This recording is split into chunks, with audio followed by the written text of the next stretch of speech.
ನಮ್ಗೆ ಕಷ್ಟ ಸುಖ ಏನಮ್ಮ ನಮ್ಗೆ ಅರ್ಥ ಇರುತ್ತೆ, ಇವ್ನಿಗೇನು ಶಾಟ ಗೊತ್ತಾಗುತ್ತೆ. ನಮ್ಮ ಕಷ್ಟ ಸುಖ ನಮಗೆ ಗೊತ್ತಿರುತ್ತೆ, ನಾವು ಕಣ್ಣ ನೀರು ಬರ್ತಿರೋದು ನಮಗೆ ಗೊತ್ತಿರುತ್ತೆ.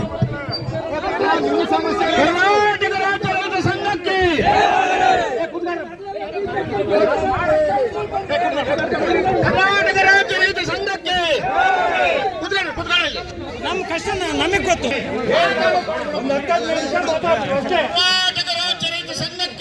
ಭೂತನವರು ಹೇಳೋ ಪ್ರಕಾರ ಇದು ಯಾರಿಗೂ ಕೂಡ ಅರ್ಥ ಆಗ್ತಾ ಇಲ್ಲ. ಯಾರೋ 4 ಜನ ರೈತರು ಮಾಡ್ಕೊಳ್ಳಿ ಬಿಡ್ರಿ ಅನ್ನೋ ತರ ಕಾಯ್ತಾ ಇದಾರೆ. ನಾಳೆಗೆ ಇದು ಟಾಟಾ ಅಲ್ಲ, ಯಾವುದೇ ಕಂಪನಿಯವರು ಬಂದ್ರು ಖಾಸಗೀಕರಣ ಅನ್ನುವಂಥದ್ದು ಇದು ನಮ್ಗೆ ಚಪ್ಪಡಿ ಕಲ್ಲೆಳೆಯುವಂಥದ್ದು.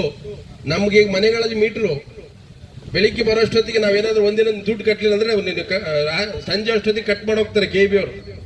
ಸರ್ಕಾರಿ ಸಂಸ್ಥೆಯವರೇ ಕಟ್ ಮಾಡ್ತಾ ಇದಾರೆ. ಇನ್ನು ಪ್ರೈವೇಟ್ ಅವ್ರಿಗೆ ಏನಾದ್ರು ಹೋದ್ರೆ ನಮಗೀಗ 4 ಗಂಟೆ ಕರೆಂಟ್ ಅಲ್ಲಿ ಸಿಗ್ತಾ ಇರೋದೇ 3 ಗಂಟೆ ಕರೆಂಟು. ನನಗೆ ಇನ್ನು 2 ಗಂಟೆ ಕರೆಂಟ್ ತಿಪ್ಪಿಸೋರೆ 3 ಸಲ ತೆಗ್ದಿದ್ದಾರೆ. ನೀವು 4 ಗಂಟೆ ಕರೆಂಟ್ ಅಲ್ಲಿ 3 ಸಲ 4 ಸಲ 15 ನಿಮಿಷ ಹೋದ್ರೆ 2.5 ಗಂಟೆ ಕರೆಂಟ್ ಸಿಗುತ್ತೆ. ಸೊ ಅಷ್ಟೊತ್ತಿಗೆ ನೀವು ಮೀಟರ್ ಹಾಕಿದ್ರೆ ನಾವು ತಿಂಗಳಿಗೆ ಇವರಿಗೆ 10,000 15,000 ಕಟ್ಟಕ್ಕಾಗತ್ತಾ? ನಾವು ಬೆಳೆದಿರೋ ಬೆಲೆನೇ ಇವತ್ತು ನಮಗೆ 3 ಕಾಸಿಗೆ ಬೆಲೆ ಸಿಗ್ತಾ ಇಲ್ಲ. ಇವತ್ತು ನಾನು ಇಂಗಳದೊಳಗೆ ಬರಬೇಕಾದ್ರೆ ನಮ್ಮ ಸ್ನೇಹಿತರೊಬ್ಬರು ಅಲ್ಲಿ ಕರೆದಿದ್ರು, ಹೋಗಿದ್ದೆ. ಅವು 2 ಎತ್ತುಗಳು ಮೊನ್ನೆ ಮಾರಿದಾರಂತೆ. ನಮಗೆ ನೀರಿಲ್ಲ, ದನಗಳಿಗೆ ನಾವು ಮೇವು ಹಾಕಕ್ಕಾಗ್ತಾ ಇಲ್ಲ. ಇನ್ನು ನಾವು ದನ ಎತ್ತುಗಳು ಸಾಕಿ ನಾವು ಎಲ್ಲಿ ಜೀವನ ಮಾಡೋದು? ನಾವು ಹೊಲ ಮನೆ ಬಿಟ್ಟು ಹೋಗುವಂತ ಪರಿಸ್ಥಿತಿ ಗುಳೆಗೆ ಹೋಗುವಂತ ಪರಿಸ್ಥಿತಿ ಇದೆ. ಇದು ಖಾಸಗೀಕರಣ ಅನ್ನೋದು ಎಷ್ಟು ಡೇಂಜರ್ ಅಂತಂದ್ರೆ ಬಹಳ ಚೆನ್ನಾಗಿ ಕಾಣುತ್ತೆ. ಅವರು ಬಹಳ ಪಾಶ್ ಆಗಿ ತುಂಬಾ ನೀಟಾಗಿ ಕ್ಲೀನ್ ಆಗಿ ಬರ್ತಾರೆ. ಬಂದ ಮೇಲೆ ನಮ್ಮನ್ನೇ ನೀಟಾಗಿ ಕ್ಲೀನ್ ಮಾಡ್ಬಿಡ್ತಾರೆ. ರೈತರು ಎಚ್ಚೆತ್ಕೋಬೇಕು. ಈಗಾಗಲೇ ಖಾಸಗೀಕರಣ ಹಾಗಿದ್ರೆ ಖಾಸಗೀಕರಣ ಮಾಡೋದಾದ್ರೆ ನೀವು ಸರ್ಕಾರ ಯಾಕೆ ನಡೆಸಬೇಕು? ನೀವು ಸರ್ಕಾರದಲ್ಲಿ ಮಂತ್ರಿಗಳು ಹಾಕ್ಬೇಕು, ನಿಮ್ಗೆ ಇಲಾಖೆಗಳು ಹಾಕ್ಬೇಕು. ಎಲ್ಲವೂ ಒಂದು ರೈಲ್ವೆ ಖಾಸಗೀಕರಣ ಅಂತ ಹೇಳ್ತೀರಿ, ಆಸ್ಪತ್ರೆಗಳು ಖಾಸಗೀಕರಣ ಅಂತ ಹೇಳ್ತೀರಿ, ಸ್ಕೂಲ್ಗಳ ಖಾಸಗೀಕರಣ, ರಸ್ತೆಗಳು ಬೂಟ್ ಅಂತ ಹೇಳ್ತೀವಿ. ಅಂದ್ರೆ ಆ ಮ್ಯಾನೇಜ್ಮೆಂಟ್ ಅಂಡ್ ಅದ್ರದ್ದು ಮೇಂಟೆನೆನ್ಸ್ ಅಂತ ಅದು ಕೂಡ ಖಾಸಗೀಕರಣ.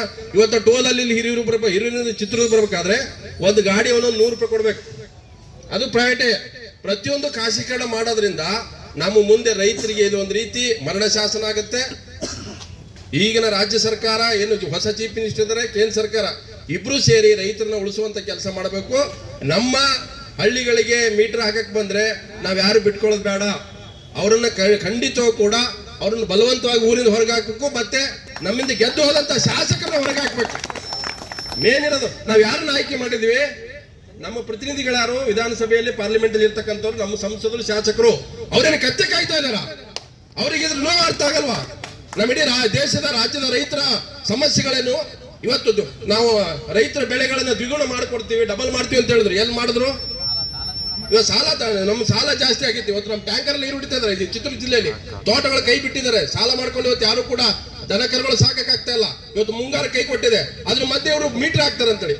ಅವ್ರ ಮೀಟರ್ ಇದ್ರೆ ಈ ಸರ್ಕಾರಗಳಿಗೆ ಏನಾದ್ರು ಮೀಟರ್ ಇದ್ರೆ ಬಳಸಬಾರ್ದು.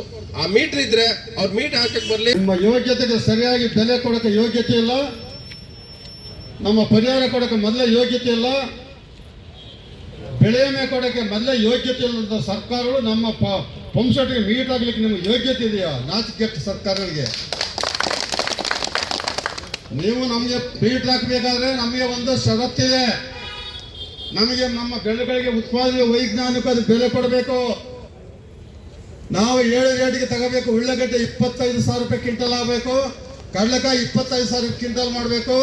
ತರಕಾರಿ ಬದನೆಕಾಯಿ ಬೆಂಡೆಕಾಯಿ 20,000 ರೂಪಾಯಿ ಕ್ವಿಂಟಲ್ ತಗೊಂಡ್ರೆ ಆಮೇಲೆ ನಾವು ಮಾತಾಡ್ಬೋದು. ಸರ್ಕಾರದ ಖರೀದಿ ಮಾಡ್ಬೇಕು. ಅದನ್ನ ಸರ್ಕಾರ ನಮ್ಮಂತ ಖರೀದಿ ಮಾಡ್ಕೊಂಡು ನ್ಯಾಯ ಬೆಲೆ ಕೊಡ್ಲಿ. ಅಕ್ಕಿ ಕೊಡ್ತಾರಲ್ಲ ಪುಗ್ಶೆಟ್ಟಂಗೆ ಅಕ್ಕಿ ಕೊಡ್ಲಿ. ಕಡಲೆಕಾಯಿ 5 kg ಕೊಡ್ಲಿ, ಉಳ್ಳಾಗಡ್ಡೆ 5 kg ಕೊಡ್ಲಿ, ಬದನೆಕಾಯಿ 5 kg ಕೊಡ್ಲಿ, ಎಲ್ಲ ಕೊಡ್ಲಿ. ನಮ್ದು ಈ ರೇಟ್ಗೆ ಫಿಕ್ಸ್ ಆಗಬೇಕು. ನಮ್ಮ ಇಡೀ ರೈತರ ಸಮಸ್ಯೆಗಳಿಗೆ ಸರ್ಕಾರ ಒಪ್ಪಂದ ಆಗಬೇಕು. ಆವಾಗ ಮೀಟರ್ ನಾವು ಆಲೋಚನೆ ಮಾಡ್ತೀವಿ.